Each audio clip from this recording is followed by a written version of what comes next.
एक बड़ी पुरानी कहावत है, कहते हैं समर्थ को नहीं दोष गोसाई, समय बदलते देर नहीं लगता है। हालांकि भारत और रूस की दोस्ती सचमुच में बहुत ज़्यादा टिकी हुई है, मजबूत है।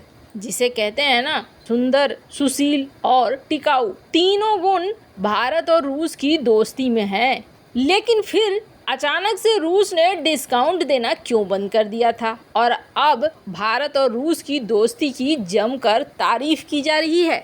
जानेंगे जियोपॉलिटिक्स में क्या कुछ चल रहा है। आइए जानते हैं इन खबरों को विस्तार से। यूक्रेन युद्ध के बीच पश्चिमी देशों के प्रतिबंध लगातार रूस पर लगाए जा रहे हैं, पर इन सब के बीच में रूस के जो उप राजदूत हैं रोमन बाबुस्किन, इन्होंने कुछ बातें कही है और वो बातें बेहद खास है, क्योंकि जैसे समय में कही गई है वो बातें और खास हो जाती है। भारत और रूस के बीच सहयोग हमेशा बराबर का रहा है। भारत और रूस दोनों ही देश आज एक बहुध्रुवीय विश्व प्रणाली बनाना चाहते हैं, जहां सभी के साथ बराबरी का और न्यायपूर्ण व्यवहार हो। दोनों देश ब्रिक्स हो, यूएन हो, एससीओ हो, एक दूसरे से समन्वय बनाए रखते हैं, एक दूसरे की चिंताओं और हितों को आवश्यक ध्यान देते हैं। हमारे संबंध दूसरे देशों के लिए एक उदाहरण बन सकते हैं। रूस की विदेश नीति में भारत प्राथमिक देशों में सबसे ऊंचा है।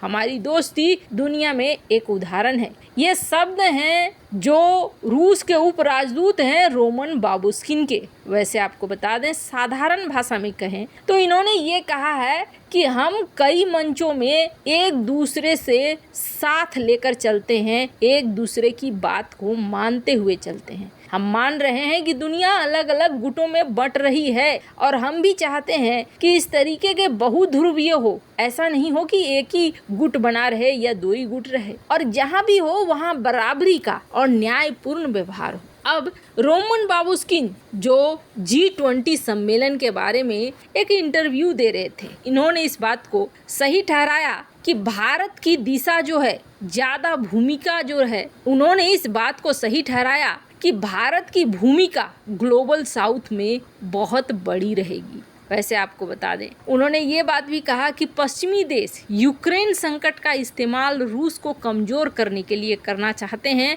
लेकिन कभी नहीं होगा। रूस को कमज़ोर करने की कोशिश हो रही है।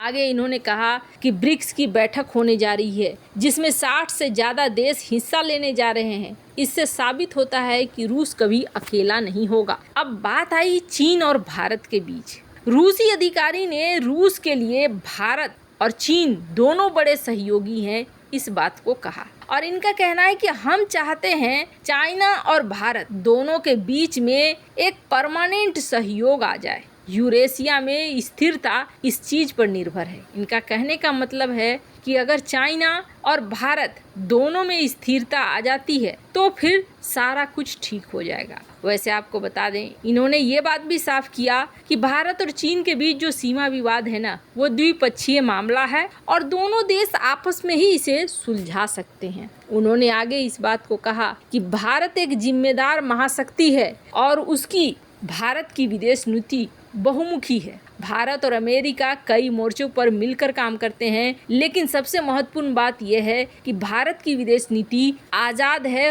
वो किसी के दबाव में नहीं आता है। रूस भी इसी विदेश नीति का पालन करता है। ये शब्द हैं बाबुस्किन के। मतलब रूस इस बात को अच्छे से समझ रहा है कि भारत और अमेरिका के बीच में जो कुछ भी है वो रूस के खिलाफ कभी नहीं जाएगा। वैसे आपको बता दें, भारत ने रूस के यूक्रेन पर हमले को लेकर अभी तक कुछ नहीं कहा है।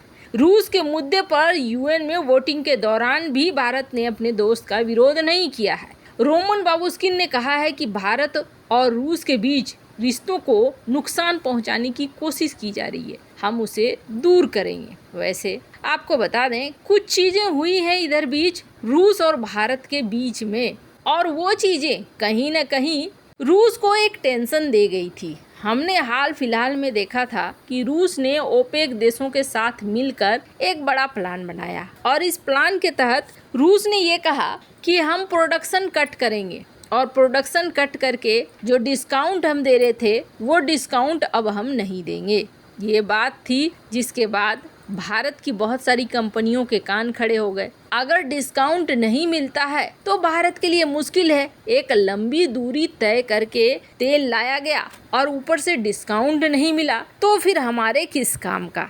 फिर भी बहुत सारी ऐसी कंपनियां थी जो ये मान रही थी कि हमें $8 का फिर भी तो डिस्काउंट मिलेगा ही, हम उसी पर चलेंगे, और फिर भी तेल मंगाया गया। पर कहा जा रहा है कि आगे आने वाले समय में रूस को तेल के ऑर्डर भारत से या भारतीय कंपनियों से कम मिल सकते हैं। कारण क्या है? कारण ये है कि डिस्काउंट हर कंपनी बर्दाश्त करे कि हाँ हमें $8 का ही मिल रहा है, ये जरूरी नहीं है। ऐसे में कहा जा रहा है कि जुलाई महीने में तो भले डबल हुआ है रूस के साथ इंपोर्ट, लेकिन अगस्त के महीने में ये इंपोर्ट कम दिखेगा। वैसे कहा जाता है कि जो भी ऑर्डर दिए जाते हैं वो 1-2 महीने बाद ही आते हैं। मतलब जुलाई में जो ऑर्डर भारत पहुंच रहा है वो ऑर्डर कहीं न कहीं 2-3 महीने पहले यानी कि पुराने के होंगे। तो अब देखना होगा कि अगस्त के बाद से जो ऑर्डर आते हैं वो क्या वैसे ही डबल ऑर्डर आ रहे हैं, डबल व्यापार हो रहा है या फिर नहीं हो रहा है। जुलाई महीने तक तो यही कहा गया कि यहाँ पर तेल भी आया है अच्छा खासा, फर्टिलाइजर भी आया है अच्छा खासा, करीब $20.45 बिलियन का व्यापार हुआ है इस वक्त, खास तौर पर इंपोर्ट हुआ है इस वक्त। फिर एक समस्या आ गई पेमेंट को लेकर, रूपी रूबल की एक समस्या वो अलग थी। तो अब कहा जाने लगा कि भारत अब बहुत कम तेल मंगा सकता है, भारतीय कंपनियां बेहद कम ऑर्डर देंगी। पहले एक होड़ सी लगी हुई थी यूराल ऑयल को मंगवाने के लिए। चाइना भी यूराल ऑयल एक बड़ी मात्रा में मंगाता है रूस से, और रूस इस बात को लेकर एकदम से आश्वस्त था कि कम से कम चाइना तो है, चाइना से यूराल तेल की डिमांड तो बढ़ती ही जाएगी, भारत की तुलना में वो ज़्यादा ही लेगा। ऐसे में अगर वो डिस्काउंट देना बंद करता है और प्रोडक्शन कट कर देता है तो ये कहीं ना कहीं फायदे वाली बात होगी रूस के लिए। पर संयोग देखिए, संयोग ऐसा हुआ है कि चाइना के अंदर इस वक्त स्थिति खुद ही गड़बड़ है, और चाइना की स्थिति जैसे जैसे गड़बड़ हो रही है वैसे वैसे चाइना ने इस वक्त तेल मंगाना कम कर दिया है। कहा जा रहा है यूराल ऑयल को लेकर जो ऑर्डर रूस को देने थे वो इस बार कम दिए गए हैं। अब यूराल तेल का दाम कहा जा रहा है कि घटेगा, और घटकर ये कम से कम $60 प्रति बैरल पर आकर स्थिर हो जाएगा, क्योंकि दो बड़े खरीदार, एक तरफ चाइना एक तरफ भारत को लेकर दिक्कत ये है कि बहुत दूरी पड़ जाती है, डिस्काउंट नहीं मिलने से भारत को कोई फायदा नहीं होने वाला है, और दूसरी तरफ चाइना से कम डिमांड होने से यूराल तेल की मांग घट रही है, और ऐसे में कहीं न कहीं अब भारत को देना ही पड़ेगा रूस को डिस्काउंट। खैर, इन सब मामले में आपकी क्या राय है, कमेंट कर जरूर बताएं। जल्द मिलते हैं अगले वीडियो में नई खबर के साथ।